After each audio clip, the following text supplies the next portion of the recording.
Marcos capítulo 13, a partir do 32, o versículo que nós vamos ler, os versículos que nós vamos ler, foram antecedidos aqui por canções, Maranata, e que o Joãozinho cantou.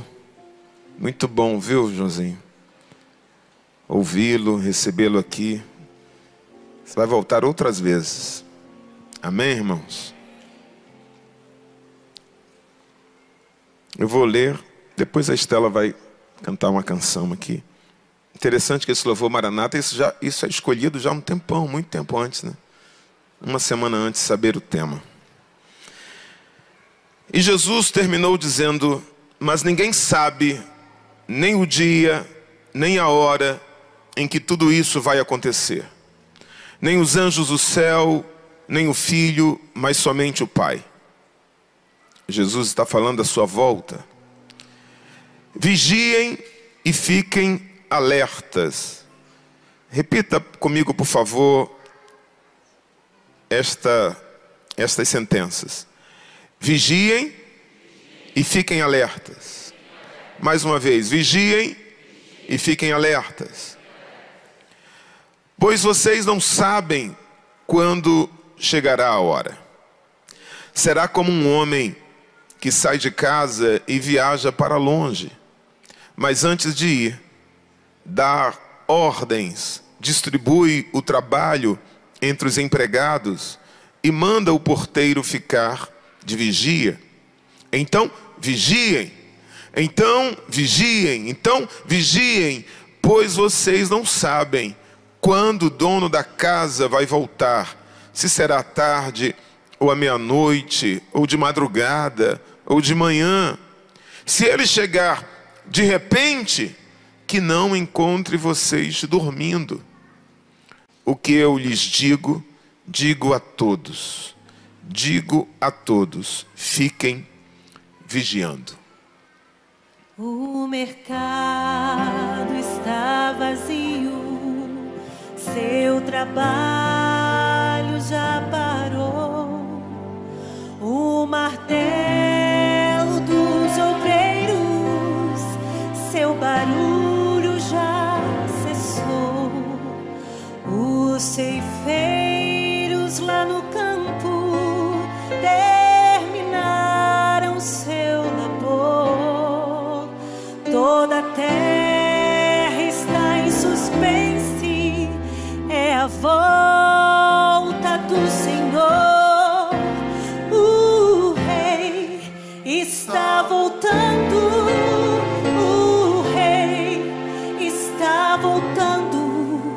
A trombeta está soando, o meu nome a chamar.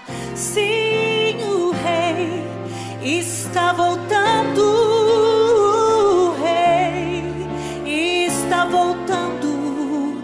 Aleluia, Ele vem me buscar. Os vagões de trens vazios passam ruas e quarteirões. Aviões sem seus pilotos voam para a destruição. As cidades estão desertas, sua agitação parou. Sai a última notícia: Jesus Cristo já voltou. O Rei está voltando, o Rei está voltando. A trombeta está soando, o meu nome a chamar. Sim, o Rei está voltando, o Rei está voltando.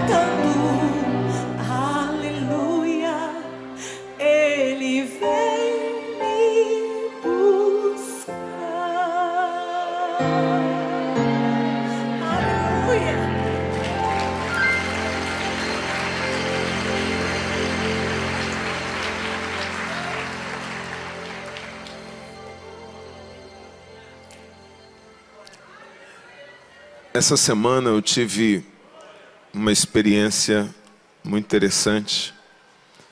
Não tinha me programado para contar aqui não, mas eu estou ali, a Débora me olhou, a Estela me olhou, Joãozinho cantando essa canção, ela falou, pastor Maranata, eu falei, gente, tinha que ser essa mensagem mesmo. Essa semana eu fiz uma segunda visita aqui numa dentista que fica aqui na frente, Amanda Weiss. Fica aqui uns 50 metros aqui na frente.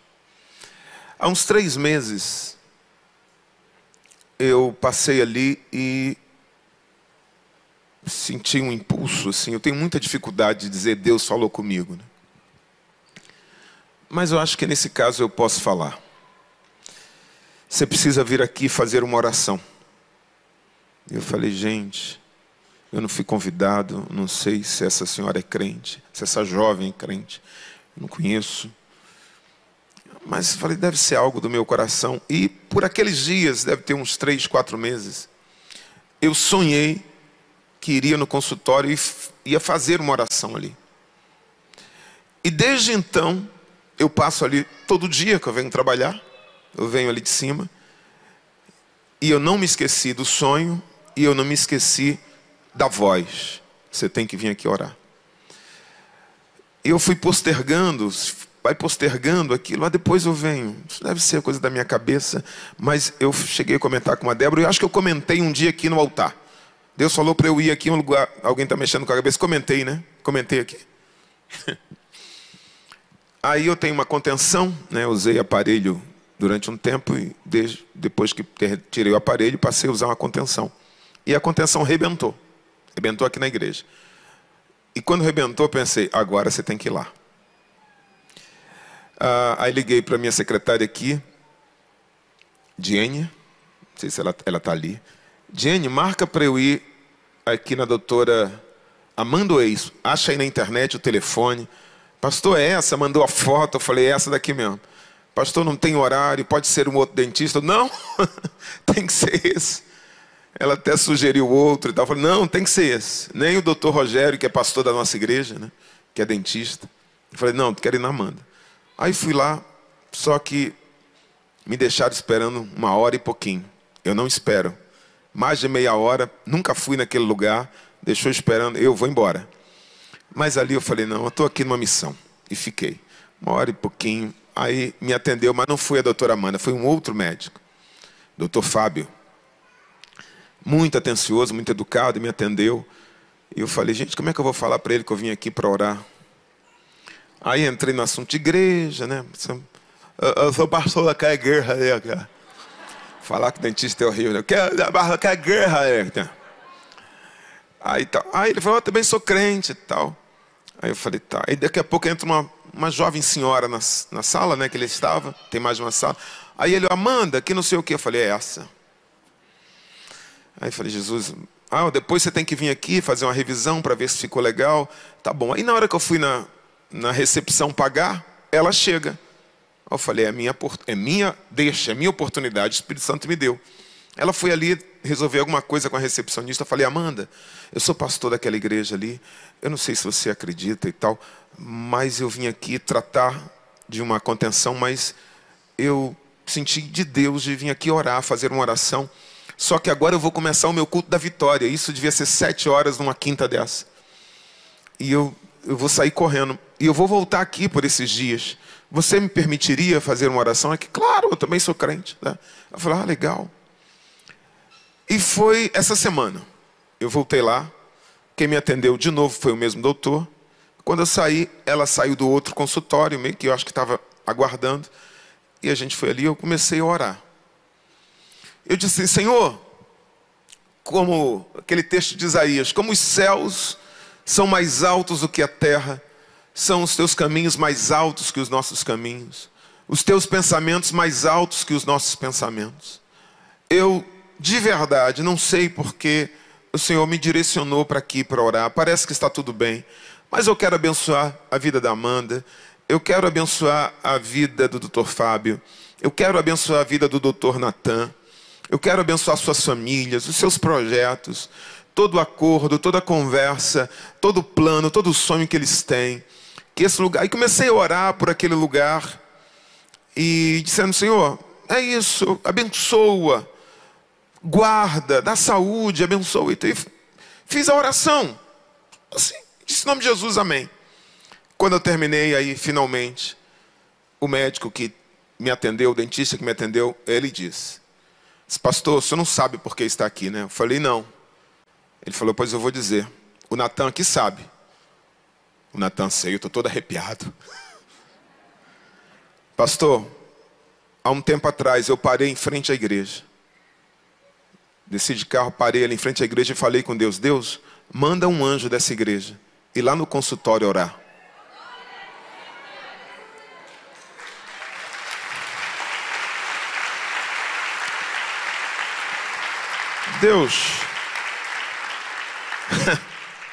Deus fala, né, irmão, com a gente. Ele falou aqui, falou para ninguém, falou com Deus dentro do carro e depois comentou com o Natan.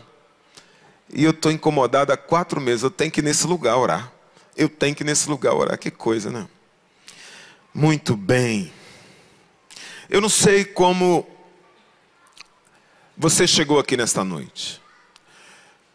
Eu não sei como você classificaria. Me ajuda aqui. O que ele pede assim, tranquilo. Nada de blim. Não. Bem. Ismael é fera. Maestro Ismael Veiga. Obrigado, viu, irmão? Talvez você esteja vivendo um momento difícil. Momento esse que crente tem muito predicado, né? Pastor, eu estou no meio de uma tempestade. Eu estou passando pelo moinho. Eu estou na olaria de Deus. Eu estou no deserto. Eu estou no vento. Eu estou no estreito. Eu estou no forno. Eu não sei. Estou sendo prensado. Uma tempestade talvez esteja assolando a sua vida emocional. Ventos fortes estejam batendo contra a sua casa, contra a sua família, a sua área financeira. E você diz: pastor, esse aí é o meu retrato. O rio correu, o vento soprou, a chuva caiu. Isso tem lhe causado tristeza, isso tem lhe causado preocupação, algum tipo de angústia. Nessa noite, eu gostaria de levar a sua mente para um futuro de glória que Deus tem para você. Eu gostaria de tirar a sua mente do presente, dos problemas, das dificuldades e levá-la para uma realidade futura que a Bíblia chama de porvir. Romanos capítulo 8, versículo 18 diz: porque para mim, diz Paulo, eu tenho por certo que as aflições, os problemas, as dificuldades, o forno, o deserto, a luta, a prova que nós enfrentamos no tempo presente, não são para se comparar com a glória que em nós há de ser revelada. Nenhum problema, nenhuma dificuldade, diz Paulo, pode se comparar com a glória que Deus tem reservado para os seus filhos. Por isso, nessa noite, eu quero levar você a pensar, olhar para o porvir. Mas talvez você diga: não, pastor, eu não estou enfrentando problemas, eu não estou no deserto, eu não estou passando por dificuldades familiares. Pelo contrário, eu estou enfrentando o melhor momento, eu estou desfrutando do melhor momento da minha vida. Eu estou com saúde, eu estou trabalhando, eu e minha esposa estamos bem, está tudo certo, eu estou feliz. Eu estou ali na cabeça do campeonato, eu estou bem pra caramba, eu estou feliz, pastor. É um momento muito bom na minha vida, graças a Deus. Tudo está correndo às mil maravilhas, a minha vida está boa. Por incrível que pareça, quando nós falamos de eternidade, quando nós falamos de porvir, essa condição pode se torna mais perigosa do que aquela condição de quem está enfrentando o problema. Porque um ambiente agradável, um ambiente confortável demais, como um sofá muito confortável, um ambiente muito aconchegante, pode produzir em nós certa sonolência. Isso é natural. E na vida o mesmo pode acontecer. Eu estou bem, eu estou com dinheiro, o que eu preciso está ali a um clique do celular, alguns toques. Eu entro ali no fast food, eu entro ali em algum aplicativo, clico, pronto, chega na minha casa. Nós que moramos em centros urbanos, temos algumas facilidades. Chega uma vitamina para eu me sentir melhor, chega um remédio que cura algum mal-estar, chega uma janta pronta, produtos que são deixados na porta, e está tudo bem, porque eu tenho dinheiro para pagar. Eu estou com saúde, eu estou bem. A vida ela se torna prazerosa, confortável, suave, tranquila, favorável. Mas aí você pergunta, pastor, como isso pode ser perigoso em termos de eternidade? É por causa desta sonolência que este conforto, que este bem-estar pode trazer. A vida confortável, a vida prazerosa, pode diminuir em nós os anseios pelas promessas celestiais, pela vida futura que Deus tem preparado para nós. A modernidade do tempo presente, todos os avanços tecnológicos, tudo aquilo que a vida nos trouxe, nos proporcionou, em termos de conforto, em termos de facilidade, que gerações passadas não tinham. Fui visitar o Robson agora, que tirou uma pedra de 6 centímetros dos rins. Um furo aqui. Antigamente era um rasgo. Antes disso se morria cedo, porque até descobrir isso não tinha como. Hoje não. Hoje tem remédio para tudo, tem intervenções precisas, diminui o risco de morte. A expectativa de vida tem aumentado de um modo geral em todos os países. E por conta disso, desse presente mais confortável, mais interessante, mais prazeroso, perceba, cada vez menos nós falamos da volta de Jesus. Parece que esse é um assunto que não dá ibope. Parece que a plateia não se interessa muito. É mais interessante ouvir do carro, da casa, da chave, da aliança, da carta, da promessa para esse tempo. Eu imagino às vezes que talvez nós mesmos, os pregadores, os pastores, aqueles que usam o microfone, começamos a pensar se isso é literal. Se em algum momento os céus vão se abrir, se em algum momento realmente Jesus, o próprio, aparecerá nas nuvens. E parece que isso tem caído em desuso. Parece que isso é coisa da igreja do século passado.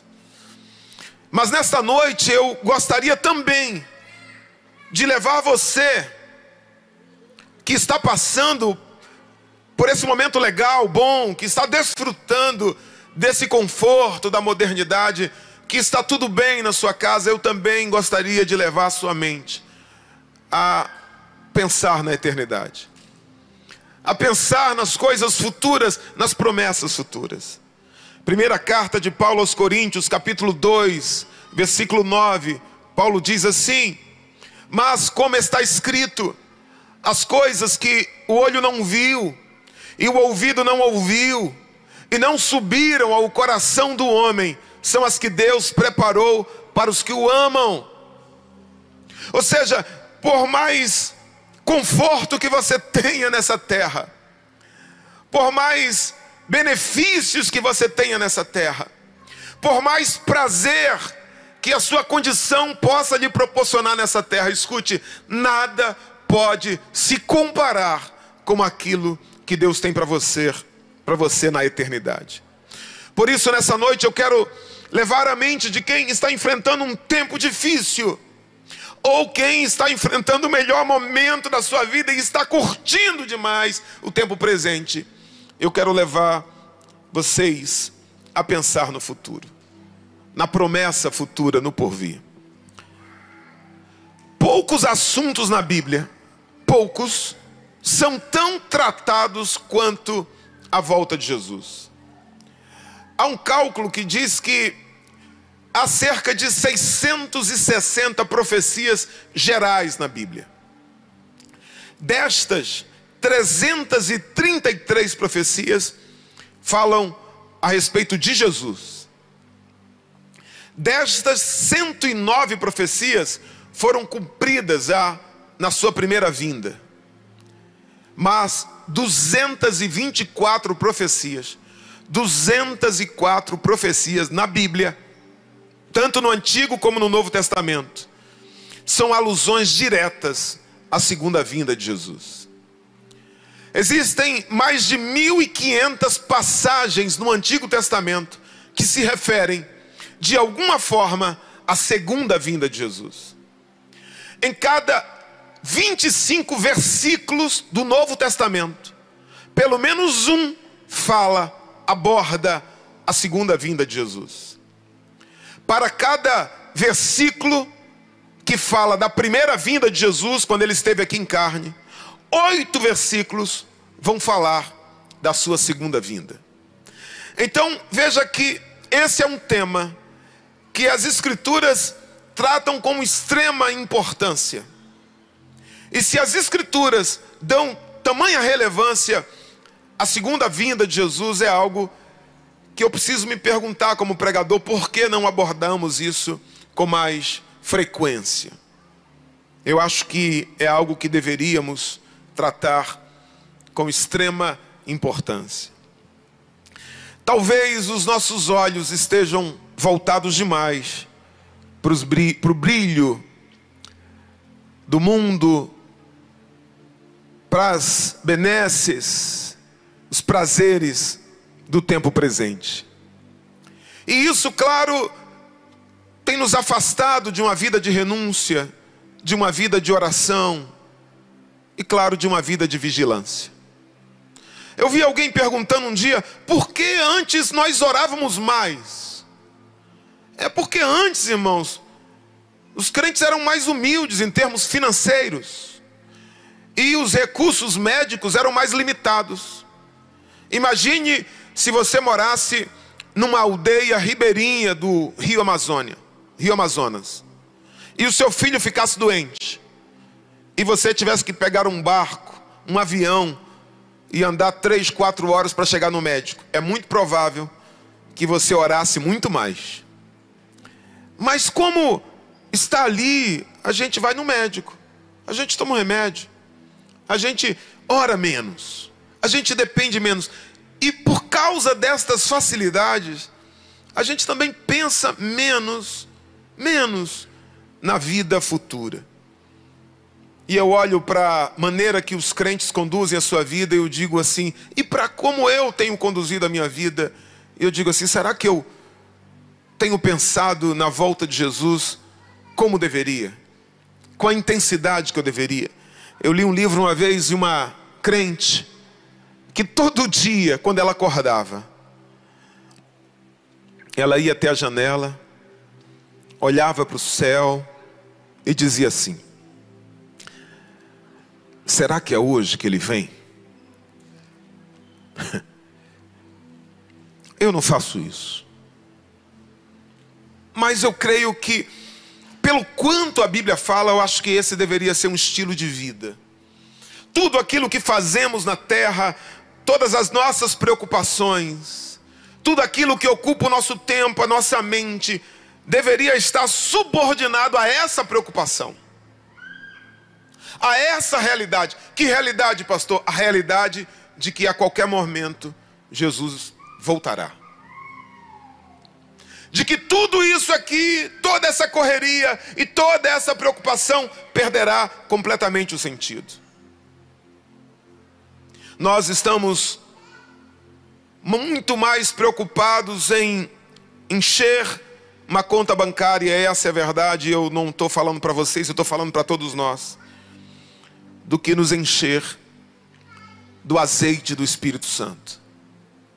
E quando Jesus voltar, e pode ser essa noite, Ele não vai conferir a nossa conta bancária.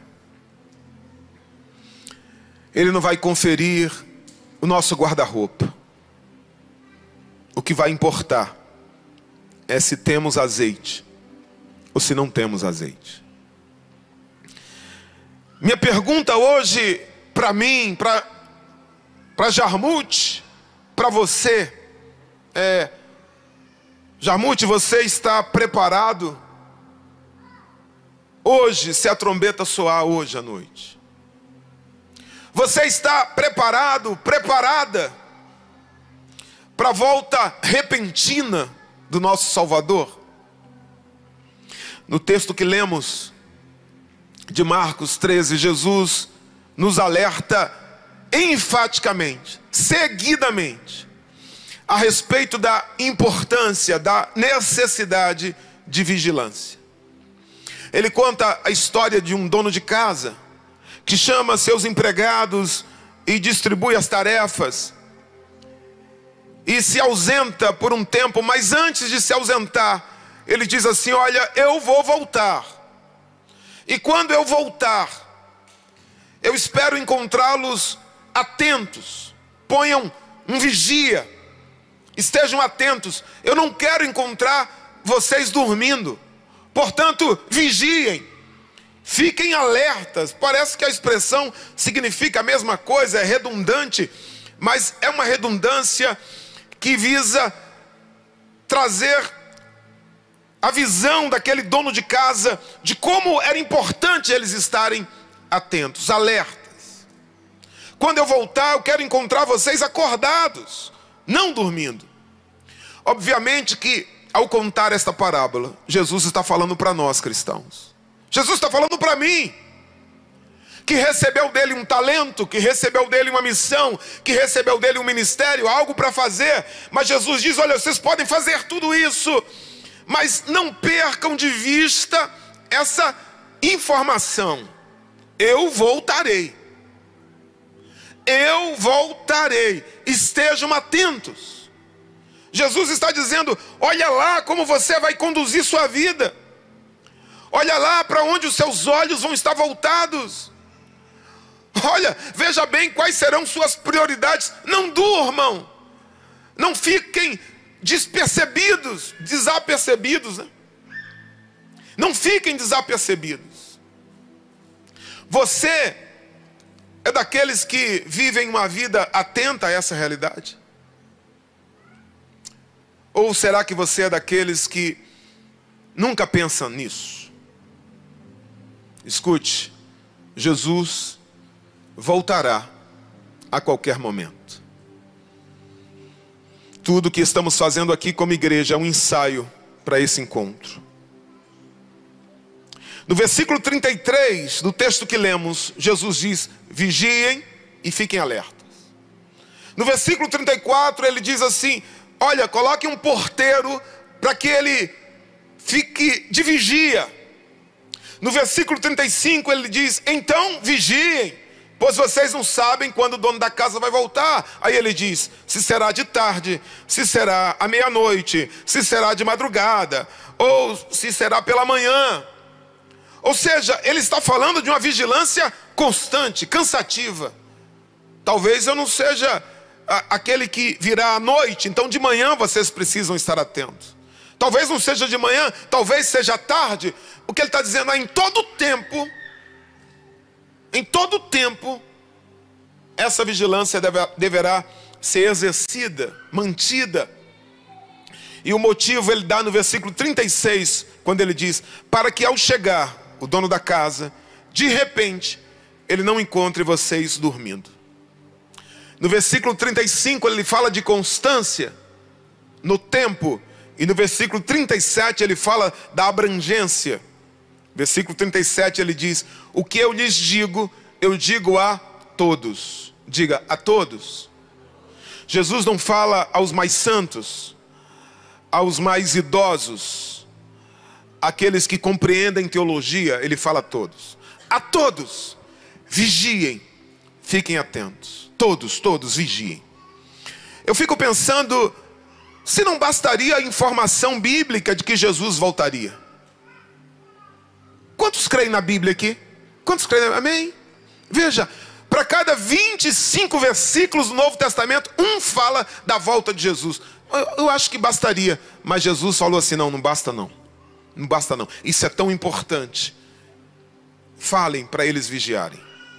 Será que não bastaria o medo de ficar para trás, irmão? Porque quando eu era criança, pensa numa coisa que eu tinha medo.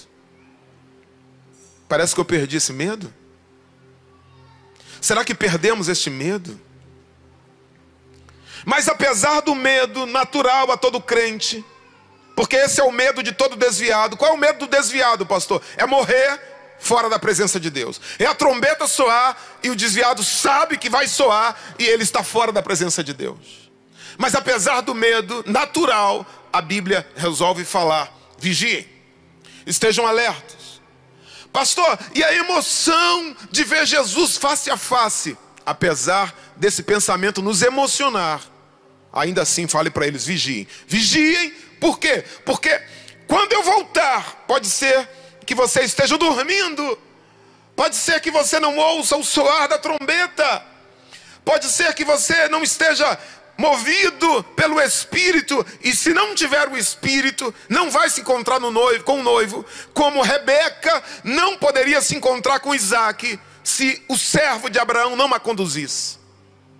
Aquele que não é conduzido pelo Espírito, não pode ser levado ao campo onde o noivo estará.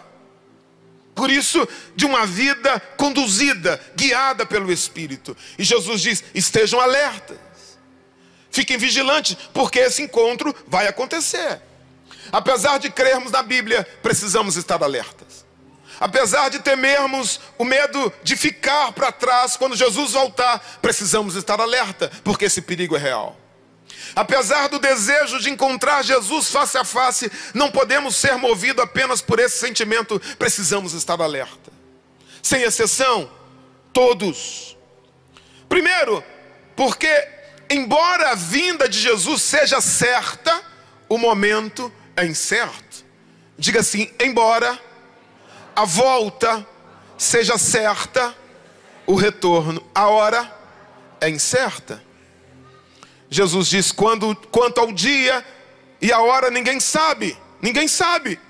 Em Lucas capítulo 12, versículo 39 e 40, Jesus diz, sabei porém isto, que se o pai de família soubesse a que hora havia de vir o ladrão, vigiaria e não deixaria minar a sua casa.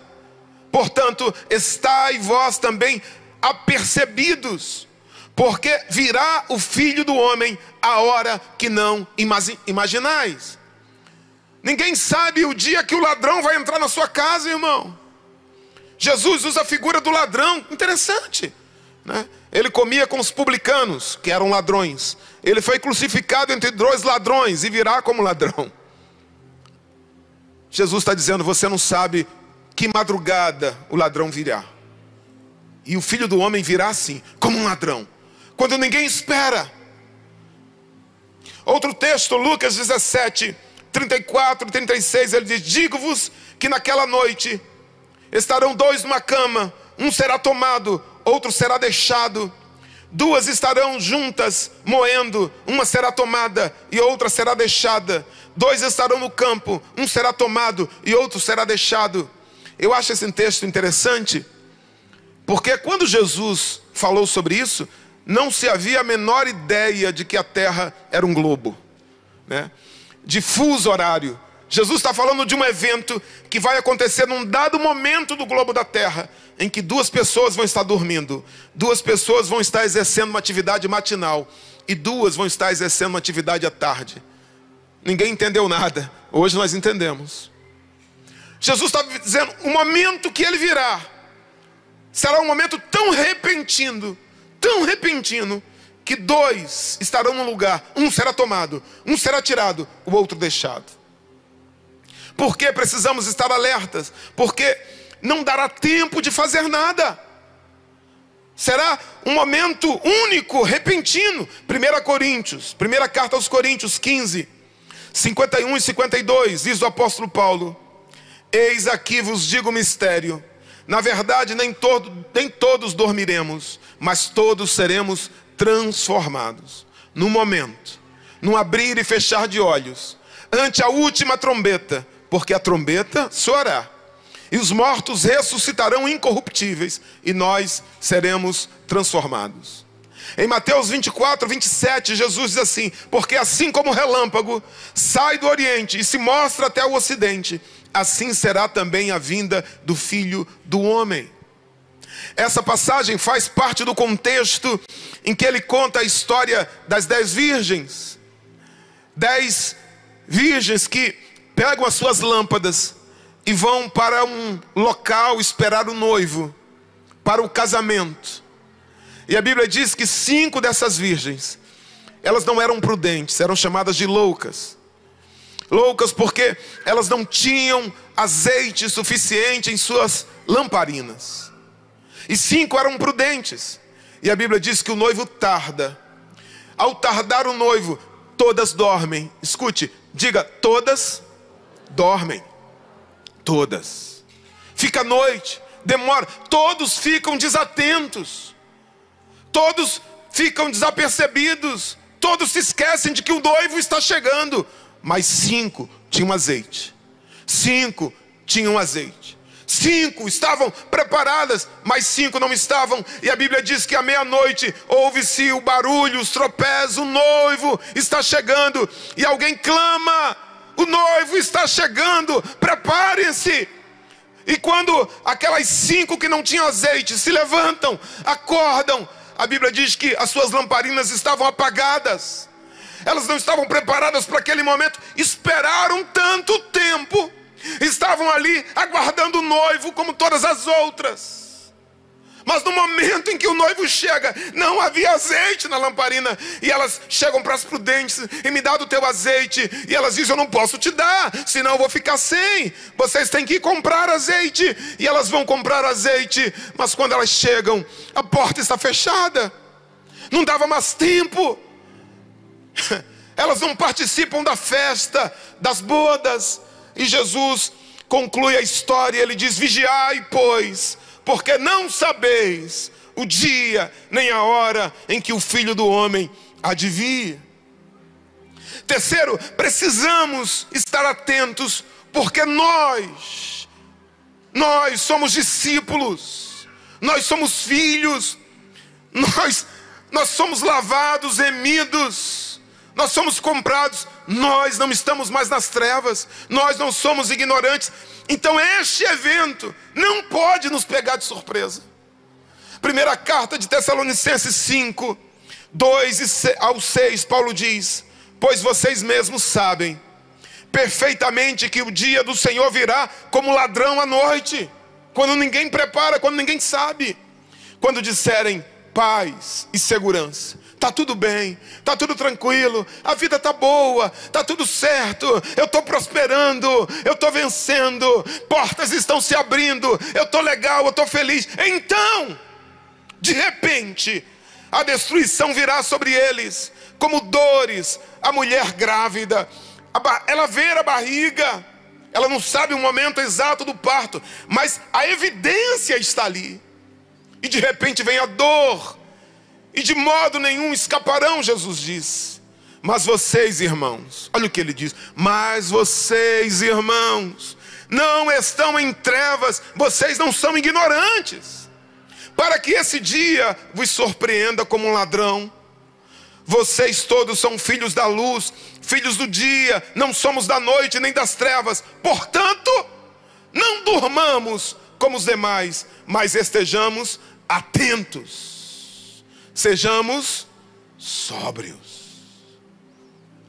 Pastor, a que devemos estar atentos? A respeito de que devemos vigiar? A respeito dos sinais. Os sinais que estão lá em Mateus capítulo 24. Você não precisa ser um jornalista, você não precisa ler 3 jornais por dia. Estão ali os sinais. Basta você acompanhar guerras, rumores de guerra, É o que estamos vendo o tempo todo. Fenômenos naturais, terremotos, fenômenos espantosos, superbactérias. Hoje a pessoa vai para o hospital, o risco não é a doença, o risco é a superbactéria. Mortes, mortandade. São sinais que revelam o princípio das dores, a proximidade de Jesus. A que, pastor, devemos estar vigilantes?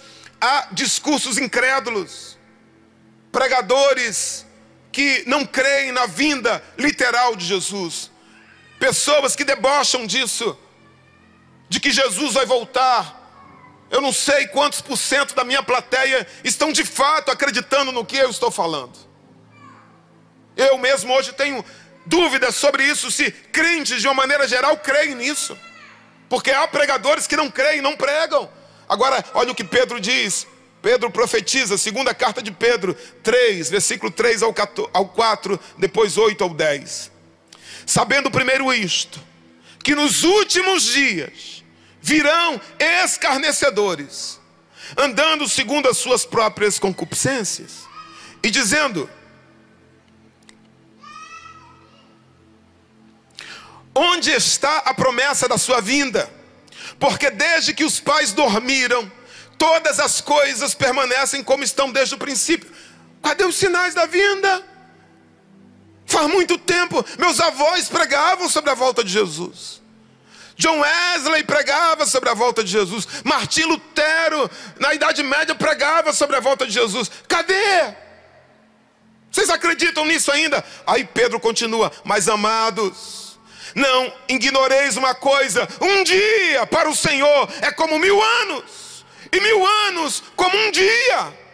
O Senhor não retarda a sua promessa, ainda que alguns a tenham por tardia, mas é longânimo para conosco, não querendo que alguns se percam, senão que todos venham a arrepender-se. Mas o dia do Senhor virá como o ladrão de noite, no qual os céus passarão com grande estrondo, e os elementos ardendo se desfarão, e a terra e as obras que nela há se queimarão. Não ache que Deus está tardando. 1000 anos para Deus é como um dia. No calendário de Deus passaram-se 2 dias.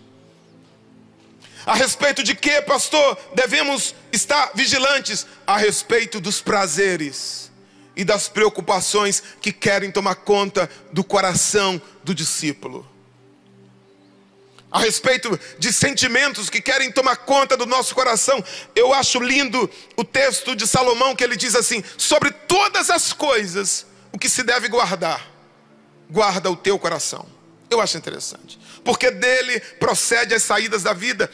Sobre tudo, a coisa mais importante que você deve vigiar, guardar, proteger, é proteger o seu coração, o seu interior. Cuidado. Por quê, pastor? Porque os prazeres, os embaraços da vida, os sentimentos, as preocupações da vida podem tomar conta do teu interior a tal ponto que você se esqueça de uma coisa. O quê, pastor? Isso tudo aqui é passageiro. Jesus está voltando. Ele voltará a qualquer momento. No Evangelho de Lucas 21, 34, 36, Jesus nos alerta: tenha cuidado para que os seus corações não fiquem carregados de libertinagem, bebedeira e ansiedades da vida, e aquele dia venha sobre vocês inesperadamente. Porque Jesus fala isso, que quando ele vier, será como nos dias de Noé, em que bebiam, comiam, davam-se em casamento. Essas coisas da vida podem tomar conta do coração. Aí que ele diz: porque ele virá sobre todos os que vivem na face de toda a terra. E ele conclui: estejam sempre atentos e orem para que vocês não possam escapar de tudo que está para acontecer e estar de pé diante do Filho do Homem. Jesus diz, em algum momento, lembre-se da mulher de Ló. Por que ele diz isso? Porque isso aconteceu com ela. Aquele lugar que ela vivia tomou o coração dela a tal ponto de quando os anjos estavam tirando ela da cidade de Sodoma, o coração dela estava preso àquilo. O coração dela estava preso àquela vida que ela levava. Jesus diz: não deixe que esta vida tome conta do coração de vocês, com as preocupações, com os prazeres. Estejam atentos. O propósito da vigilância é alcançarmos a bem-aventurança. Quantos querem ver Jesus face a face? Quantos querem sentar no trono com Ele? Quantos querem comer da árvore da vida? Quantos querem receber vestiduras brancas? Quantos querem sentar no trono como Ele venceu e sentou no trono ao lado do seu Pai? Eu quero, diga assim: eu quero. Em Lucas capítulo 12, versículo 37 e 38, Jesus diz: bem-aventurado aqueles servos, os quais, quando o Senhor vier, achar vigiando, em verdade vos digo que se cingirá e os fará sentar-se à mesa, chegando-se os servirá. Jesus está dizendo: quando eu vier e eu achar um servo vigilante, eu vou me cingir e eu vou servi-lo. Ele está falando das bodas do Cordeiro, quando nós vamos participar do céu e Ele servirá a ceia. E se vier na segunda vigília, e se vier na terceira vigília, ou seja, se vier depois de meia-noite, se vier depois das 3 da manhã, e os achar assim, bem-aventurados são estes servos, são tais servos. Precisamos estar vigilantes para desfrutar das bem-aventuranças. Precisamos estar vigilantes para ouvirmos o soar da trombeta de Deus. 1 Tessalonicenses capítulo 4, versículo 16 e 17, que diz: porque o mesmo Senhor descerá do céu com voz e com alarido de arcanjo e com trombeta de Deus, e aqueles que morreram em Cristo ressuscitarão primeiro, e depois nós, os que estivermos vivos, seremos transformados e arrebatados para encontrar juntamente com eles o Senhor nos ares. É o mesmo Senhor, não é outro Senhor, é o mesmo Jesus, não é um espectro, não é uma silhueta, é o mesmo Jesus. Aquele que um dia pisou na terra, aquele que um dia disse: eu estou indo para Jerusalém, eu vou padecer muitas coisas, eu vou ser crucificado e vou ressuscitar o terceiro dia. Ele padeceu muitas coisas, ele foi crucificado, mas ele ressuscitou o terceiro dia. Ele é o mesmo que disse: ficai em Jerusalém, até que do alto sejais revestido de poder. E depois, quando os crentes estavam em Jerusalém, depois de 40 dias, eles foram cheios do Espírito Santo. Esse é o mesmo Jesus que disse: não se turbe o vosso coração, credes em Deus, credes também em mim. Eu vou preparar lugar, e se eu for, eu voltarei outra vez para vos levar para mim mesmo, para que onde eu estiver, estejais vós também. É fiel aquele que prometeu. Ele virá. Precisamos estar vigilantes, porque a qualquer momento essa trombeta vai soar. Precisamos estar vigilantes para quê, pastor? Para sermos livres da grande tribulação e para entrarmos na cidade pelas portas. Apocalipse 22, 14 diz: bem-aventurados, felizes aqueles que guardam os seus mandamentos, para que tenham direito à árvore da vida e possam entrar na cidade pelas portas. Diga assim: eu vou entrar na cidade pelas portas. Eu fico imaginando o tamanho desta cidade. Pode subir. Eu fico imaginando o tamanho dessas portas, porque a Bíblia diz que são tantos como a areia do mar. Existe um povo aqui que está ligado, existe um povo aqui que está atento, existe um povo aqui que vai ouvir a trombeta, existe um povo que tem buscado uma vida santa, que tem buscado encher a sua lamparina. Eu tenho 2 notícias para você. Primeira notícia: a trombeta não soou até esse momento. Segunda notícia: ainda dá tempo de você se encher de azeite. Ainda dá tempo de você pedir ao Senhor. Ainda dá tempo de você comprar sem dinheiro, sem preço, clamar: Senhor, eu quero ser cheio do Teu Espírito. Senhor, eu quero ser cheio da Tua presença. Cristo jamais deixou de cumprir uma de suas promessas. Hebreus capítulo 10, versículo 23 diz: retenhamos firmes a confissão da nossa esperança, porque fiel é o que prometeu. Irmãos, eu fico pensando, será muito triste, será muito doloroso para aqueles que ficarem.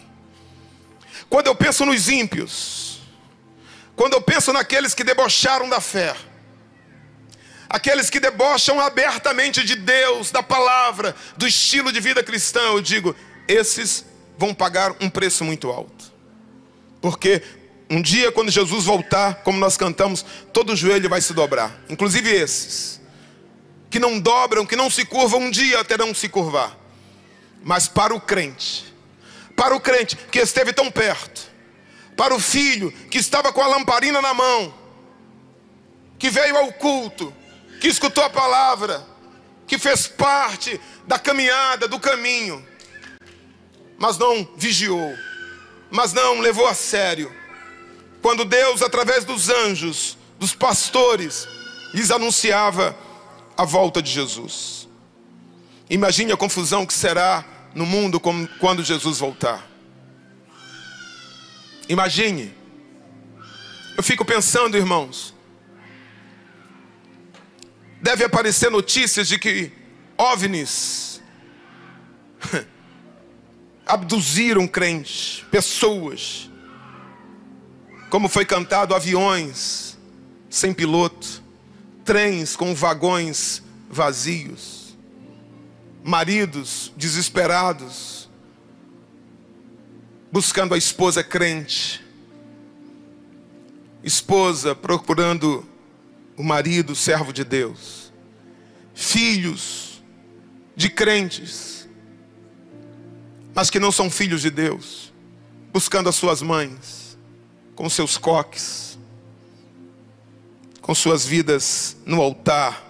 Ele virá como um ladrão, virá como um ladrão, será repentino, será silencioso, como um relâmpago que aparece no Oriente, desaparece no Ocidente. É uma ilustração perfeita para como Jesus virá. No entanto, quando passar essa noite em que o ladrão virá, o dia vai amanhecer, a coisa vai ficar clara. Quem sumiu foi um crente. Meu vizinho era crente, sumiu. E alguém vai perceber, e os desviados se tornarão pregadores. Você quer ter oportunidade? Nessa época você vai poder ter oportunidade. O microfone vai ficar aqui, ó. Pode pregar à vontade, essa igreja vai ser sua. Só que não haverá Espírito Santo, porque o Espírito Santo subiu com a igreja. E vai se levantar um cara chamado Anticristo, e ele vai conseguir pacificar as coisas. Ele será um líder mundial, um líder político, mas depois de 3 anos e meio vai se levantar um falso profeta. E esse sim, é a besta que vai colocar sinais nas pessoas, que vai exigir adoração, e todo aquele que não adorar vai ter a sua vida como preço. Não será fácil ser crente, não será fácil. Grandes homens, grandes mulheres com grandes ministérios vão ter que lidar com essa realidade. Agora não importa que crente você seja, porque o alerta é para todos. Vigiem, porque isto será repentino. Em compensação, enquanto a terra estará sofrendo, enquanto aqui as pessoas vão pagar um alto preço, e eu não quero mergulhar muito nisso, porque eu teria que mudar muita mensagem, e eu não quero trazer medo aqui. Eu quero dizer o seguinte, que como Paulo disse, será um soar de uma trombeta. Como Elias, com a carruagem de fogo que passou e ficou a capa, ficou a roupa. Assim vai acontecer. Um culto. Se for num culto, será uma bênção, irmão. Porque agora, no outro lugar do mundo, tem gente que não tem culto. Lá no Oriente já é segunda. As pessoas estão envolvidas com a sua vida, com a sua correria. Mas quando isso acontecer, será num repentino. E nós, pastor, a igreja, ela será arrebatada. Esse corpo físico vai se revestir de um novo corpo. Aquilo que é mortal, diz Paulo, vai se revestir de imortalidade. Aquilo que é corruptível vai se revestir de incorruptibilidade. Teremos corpos celestiais. A Bíblia diz, seremos semelhantes a Ele, porque o veremos como Ele é. Nada vai poder nos prender, esse teto não vai poder nos prender. Será num piscar de olhos, será num momento, num instante. A igreja, primeiro aqueles que morreram em Cristo ressuscitarão primeiro. O seu pai, a sua mãe, caso tenha falecido no Senhor, você vai revê-lo. Irmãs vão rever outras irmãs, irmãos vão rever irmãos, amigos, pais, avós, aqueles que morreram no Senhor ressuscitarão primeiro. E depois os que estivermos vivos, isso num átomo, num piscar de olhos, seremos transformados e vamos encontrar com o Senhor nos ares. O mundo vai ver, pastor? Não, o mundo não vai ver. Nós vamos estar escondidos numa nuvem, num mistério com Deus. E o que vai acontecer ali, pastor? O tribunal de Cristo, onde Ele vai dar a cada um, segundo as suas obras, o galardão. Eu não creio que seja coroa, eu creio naquilo que Paulo diz. Uns terão a glória do sol, outros terão a glória da lua, outros terão a glória das estrelas. E nem todas as estrelas têm a mesma glória. Ou seja, será um corpo brilhoso, será um corpo celestial. Não será um espectro, uma alma, um vento, mas um corpo glorioso. E a Bíblia diz, e assim estaremos para sempre com o Senhor. No céu não há anônimo. No céu não tem ninguém que vai morar em barraco, em favela, mas pobre. Vamos morar em mansões. Haverá um mistério entre nós e Jesus. A Bíblia diz, ao que vencer, lhe darei uma pedrinha branca, e sobre esta pedrinha é escrito um novo nome, o qual ninguém conhece, exceto aquele que o recebe. Jesus também terá um novo nome. Essa é uma alusão a alguém que tinha uma aliança, um pacto com alguém. Só um sabia o nome do outro. Você terá um mistério tão grande com Jesus, que você vai conhecê-lo por um nome que só você conhece, e Ele vai te conhecer por um nome que só Ele conhece. Você não será um anônimo. Lá eu não serei mais seu pastor, porque haverá um só pastor e um só rebanho. Lá não haverá mais noite, não haverá mais preocupação. A Bíblia diz, estaremos para sempre com o Senhor.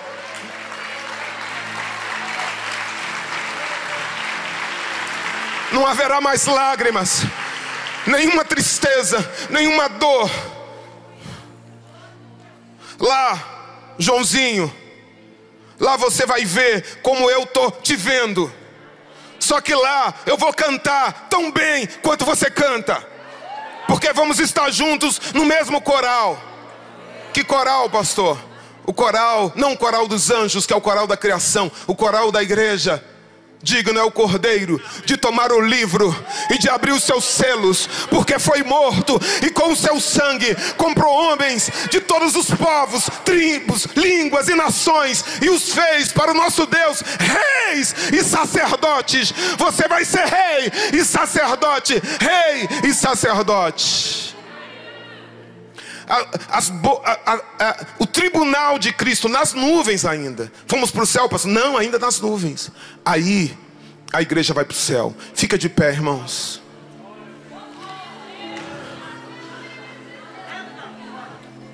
Nós vamos entrar no céu como? Pelas portas. Quem é esta? Linda,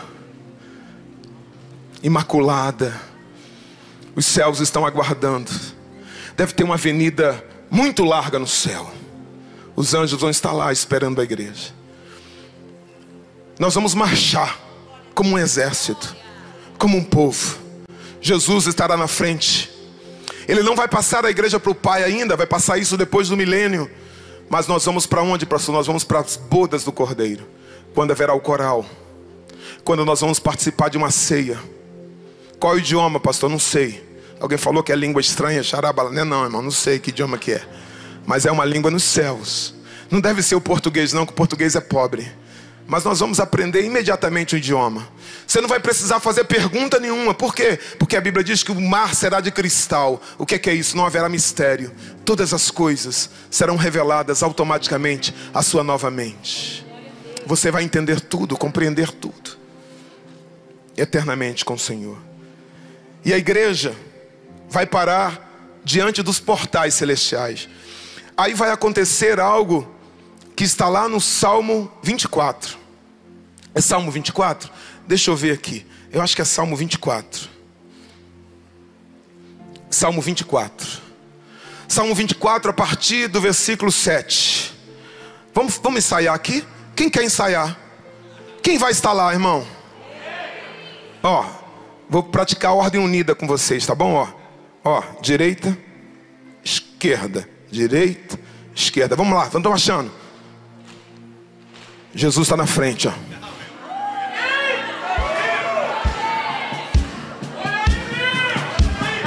Os anjos estão de pé. Eu vou olhar para você, Carlos, e vou dizer assim: meu amigo, valeu a pena. Continua, irmão, continua. Valeu a pena, irmão. Cada culto. Eu vou olhar para você, minha irmã, e vou dizer: valeu a pena orar pelo teu marido. Meu amor, eu vou querer estar ao teu lado. Meu filho, eu vou querer estar ao teu lado. Paulinho, nós vamos estar juntos. Quem vai estar junto lá? Jesus vai estar na frente.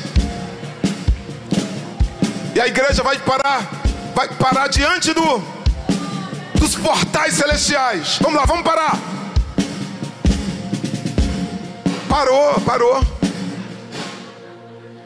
Parou. Estava empolgado, irmão, tá no... Aleluia. E ali vão estar os portais. O Ministério do Louvor vai fazer a função dos anjos. Vocês vão ser os anjos, tá bom? Eu vou ser a igreja. Eu vou estar aqui. Nós vamos ler. A igreja vai ler. Vamos lá. Levantai, ó portas, as vossas cabeças. Levantai-vos, ó entradas eternas, e entrará o Rei da Glória. Versículo 8.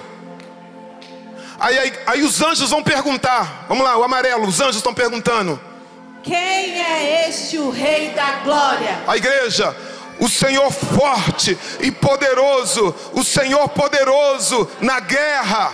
Versículo 9. Levantai, ó portas, as vossas cabeças. Levantai-vos, ó entradas eternas, e entrará o Rei da Glória. A igreja está falando. Os anjos vão perguntar de novo: quem é esse o Rei da Glória? A igreja vai responder: o Senhor dos exércitos, Ele é o Rei da Glória.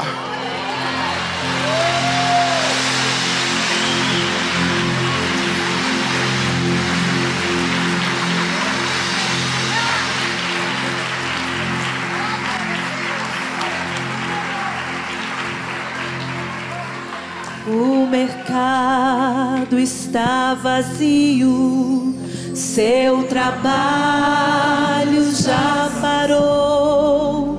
O martelo dos obreiros, seu barulho já cessou. Lá no campo, os ceifeiros terminaram seu labor. Toda a terra está em suspense.